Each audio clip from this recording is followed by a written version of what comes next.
Fans de l'horreur, bonsoir et bienvenue dans cette nouvelle vidéo où je vais vous critiquer le film Compagnon, sorti le 29 janvier 2025 dans nos salles de cinéma, réalisé par Drew Hancock et aussi les producteurs de Barbare, un film que j'avais vraiment apprécié qui était sorti sur la plateforme Disney+. Donc la vidéo sera encore en deux parties, c'est très important ça, parce qu'il y aura la partie non spoil comme d'habitude et la partie avec spoil. Je pense que ça va être très important dans cette vidéo parce que le film, je pourrais pas en dire trop de choses en non spoil, tout simplement parce que ça pourrait vraiment gâcher le film pour ceux qui ne l'ont pas vu et qui souhaiteraient ne pas être spoilés. Et c'est vrai que la dernière bande-annonce qui est sortie de ce film dévoile un peu trop au niveau de l'intrigue du film. C'est pour ça que je vous déconseille fortement de regarder la deuxième bande-annonce car vous allez être déçus et surtout vous allez être spoilé sur l'intrigue du film tout simplement. Mais avant toute chose, encore une fois, n'oubliez pas de vous abonner à la chaîne et d'activer la petite cloche pour ne rien louper de mes prochaines sorties et de mettre le gros pouce bleu de l'horreur, ce qui fait toujours plaisir et qui soutient énormément mon travail. Mais aussi, je voulais vous faire passer une petite annonce. Une toute petite, toute petite. Je serai en live ce vendredi 31 janvier à 21 h avec mon ami, mon compagnon de YouTube, Romain. On va faire un gros live tous les deux, on va parler de cinéma, on va parler de nos attentes de 2025, ce qu'on a apprécié et ce qu'on n'a pas apprécié dans l'année 2024. Je pense que ça pourrait être vraiment une discussion très très sympa et faire ça en live avec vous, c'est vraiment un honneur. Merci à toi Romain d'avoir accepté l'invitation de venir sur ma chaîne. Je vous attends vraiment nombreux à venir ce vendredi à 21 h. N'oubliez pas, on va discuter avec vous. Vous avez des questions, on répondra pour vous, il n'y a pas de souci. Bon, c'est pas tout, mais il faudra peut-être commencer. Critique du film Compagnon, c'est maintenant. Il y a eu comme une étincelle.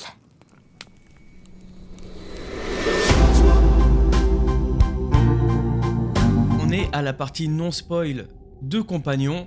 Je vais vous dire clairement ce que j'en ai pensé du film. Le film, je l'ai vraiment très très bien apprécié. Pour moi, c'est une grande surprise. C'est pas le film de l'année, certes, mais ça relève quand même le niveau des films qui sont sortis jusqu'à présent en début d'année. Je pense déjà à Wolfman, qui était une purge. J'ai vraiment pas aimé. J'y repense, je me suis vraiment fait chier. Mais par contre, Compagnon, je me suis pas fait chier. C'est un film, tout le long, tout est cohérent. Le scénario est pas débile. Il y a même des faces cachées comment dire, pas des faces cachées, mais il y a un message derrière ce film qui montre vraiment autre chose que ce qu'il vous montre à l'écran. J'en parlerai dans la version spoil. Mais c'est vrai que c'est un film déjà que j'avais vu la première bande-annonce qui m'avait vraiment intrigué. Et en sachant que c'était avec les producteurs de Barbare, je me suis dit pourquoi pas. Après, c'est pas vraiment très film d'horreur.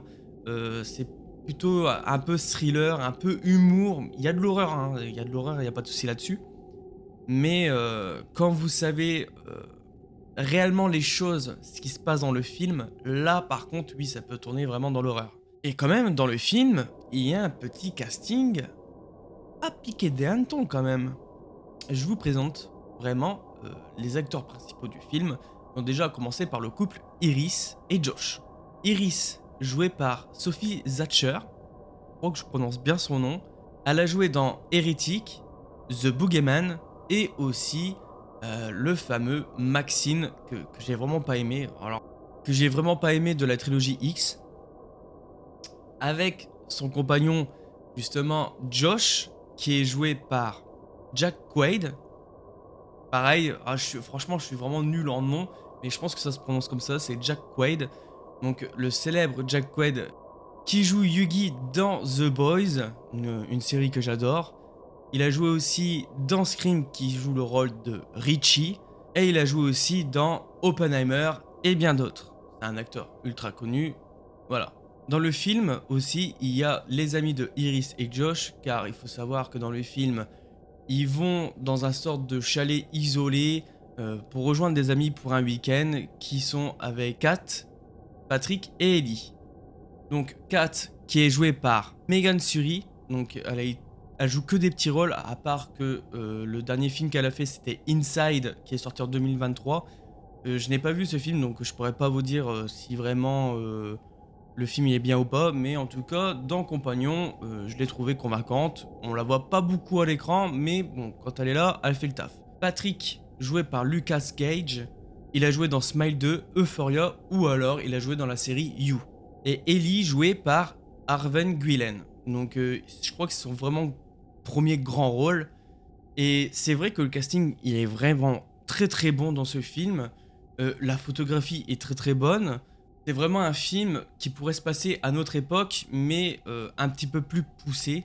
Je dirais plus ça dans la partie spoil quand même pour vous dire pourquoi. Mais c'est vrai que moi, franchement, je me suis pas emmerdé une seule seconde devant le film. J'ai même pas vu le temps passer d'ailleurs, je sais même pas combien de temps il fait le film, je crois qu'il fait 1 heure et demie, mais je trouve que c'est le temps suffisant pour ce genre de film. Euh, Moi en tout cas, j'avais pas vu la deuxième bande-annonce, j'étais donc surpris de ce que c'était réellement en regardant le film, et pour moi franchement c'est extra. C'est le genre de film euh, originaux qu'on avait besoin ces dernières années. Bon, certes, comme je l'ai dit, c'est pas le film de l'année, mais on est en début d'année, mais c'est sûr, mais je le sens. Il va faire partie d'un des meilleurs films d'horreur de cette année. Et en plus, il a fait l'ouverture du festival Gérardmer qui se passe en ce moment même. Donc, ce n'est pas rien. Warner Bros, franchement, là, sur ce coup-là, vous avez géré. Pour moi, ce film, il traite beaucoup de sujets qu'on n'ose pas trop aborder en temps réel. Je vais pas trop en dévoiler là. C'est pour ça que je vais vite venir à, à la partie non spoil. Mais c'est vrai, voilà. Si vous voulez un avis expéditif non spoil, parce que c'est vrai que je peux pas du tout vous spoiler, à part vraiment l'histoire de base qui est bien un couple qui s'aime très très fort, qui vont dans un chalet, une sorte de chalet, c'est une sorte de villa le bordel, mais au milieu des bois et il va se passer un massacre. Voilà. C'est on va dire la basique des synopsis de films d'horreur qu'on connaît tous, mais vous inquiétez pas, il s'en cache bien des choses pour en arriver à ce point. Vous allez voir. Tout simplement pour vous dire que oui, j'ai beaucoup aimé ce film, je vous le conseille fortement. Bon casting, bonne photographie et aussi bonne ambiance, à part bien sûr la soundtrack un peu oubliable aussi. C'est vrai que ces dernières années, ils ont un peu de mal à nous pondre des OST marquantes, je trouve. Mais voilà, ça casse pas trois pattes à un canard, c'est très bien, ça a fait le taf, on a passé un très très bon moment. Voilà, je vous le conseille vraiment si déjà le film vous intéresse, mais je vous le conseille moi-même d'aller le voir car c'est vraiment pas mal, vous allez peut-être passer un très très bon moment. Je peux juste dire ça au niveau partie non spoil. Pour ceux qui arrêtent la vidéo maintenant, merci encore d'avoir regardé cette vidéo. Et surtout, si vous avez du temps libre vendredi, donc demain à 21 h, je vous attends très très nombreux sur mon live pour discuter avec mes Romains. Ça sera un énorme plaisir d'échanger avec vous. Alors maintenant, on va parler à la partie spoil et c'est maintenant. Il y a eu comme une étincelle.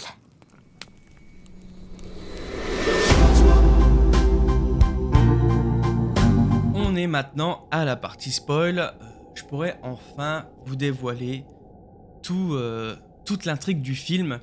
Donc, si vous n'avez pas vu le film, je vous conseille fortement de quitter cette vidéo, comme je vous l'ai dit au début de vidéo. Mais si vous en foutez et que vous voulez quand même savoir ce que j'en pense dans la partie spoil, eh bien, restez, ça fait extrêmement plaisir. Tout ce qu'on pensait du film est complètement faux.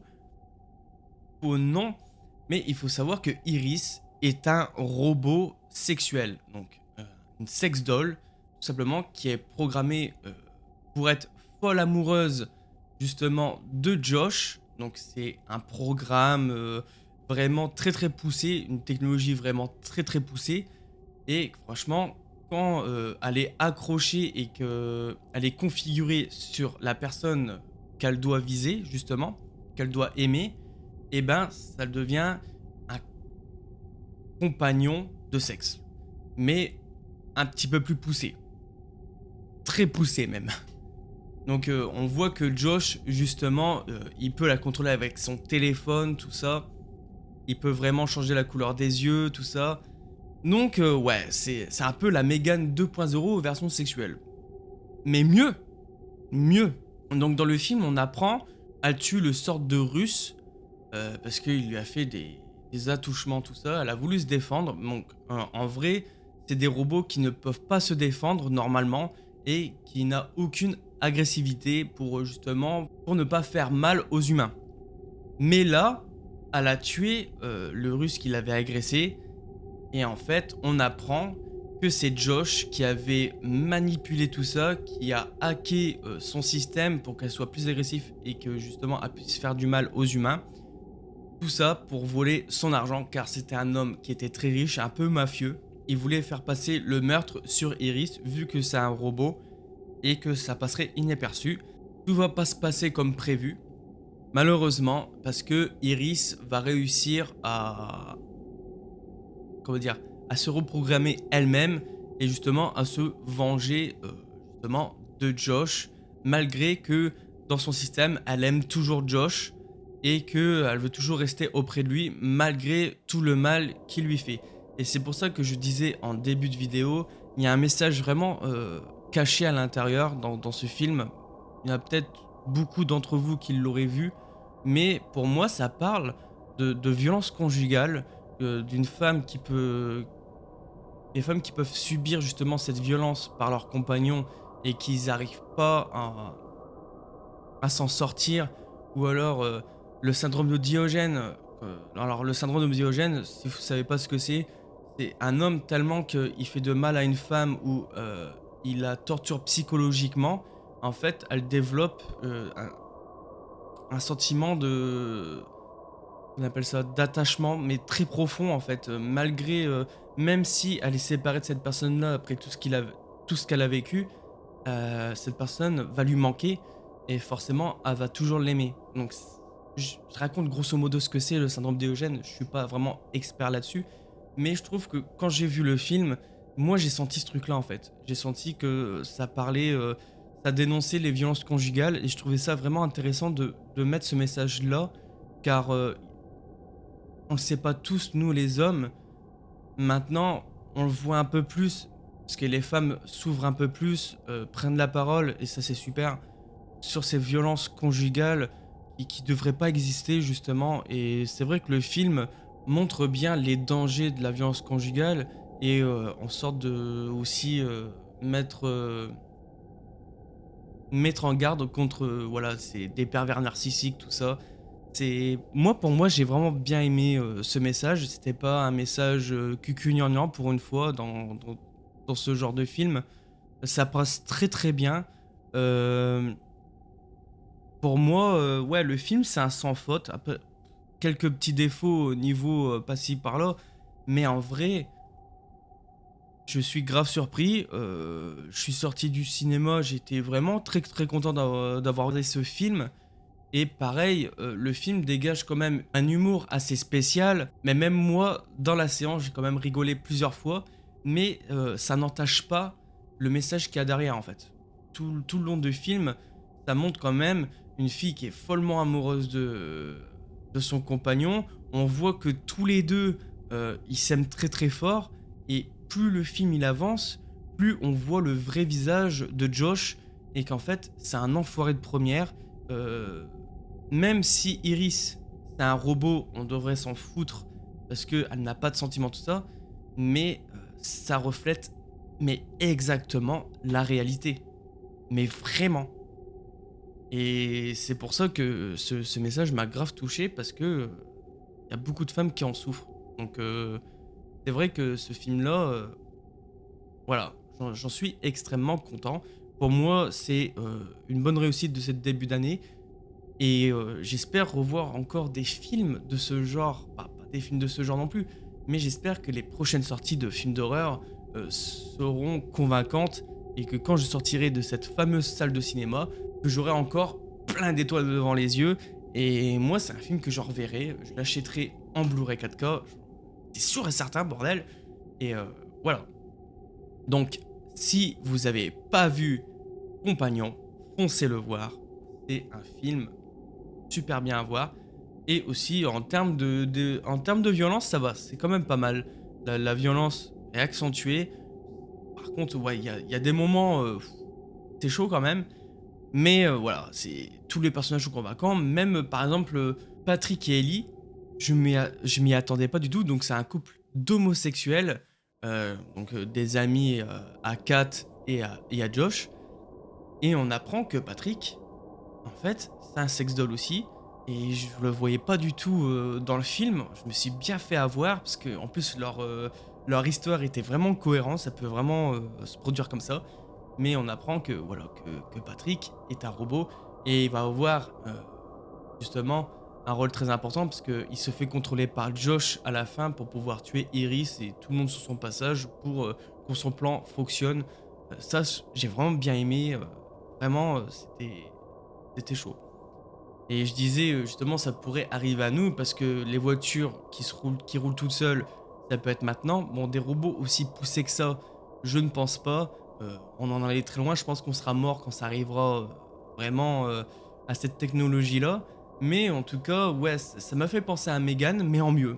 Voilà, je sais pas ce que vous en pensez. Dites-moi dans les commentaires si vous avez vu le film Compagnon et que vous avez bien aimé, que vous avez passé un bon moment, ou alors vous n'avez pas aimé et me dire pourquoi vous n'avez pas aimé. Donc je vous attends en commentaire. En tout cas, cette critique touche à sa fin. Merci d'avoir regardé cette vidéo jusqu'au bout. Je vous attends très nombreux demain à 21 h sur ma chaîne pour le live avec mes Romains. J'espère que vous serez nombreux. Je vous dis à la prochaine, mais surtout, je dis bien surtout, ne faites pas de cauchemars. Bah, vous n'êtes pas encore parti. Ah, bordel, j'ai oublié. Fan de l'horreur, endors-toi.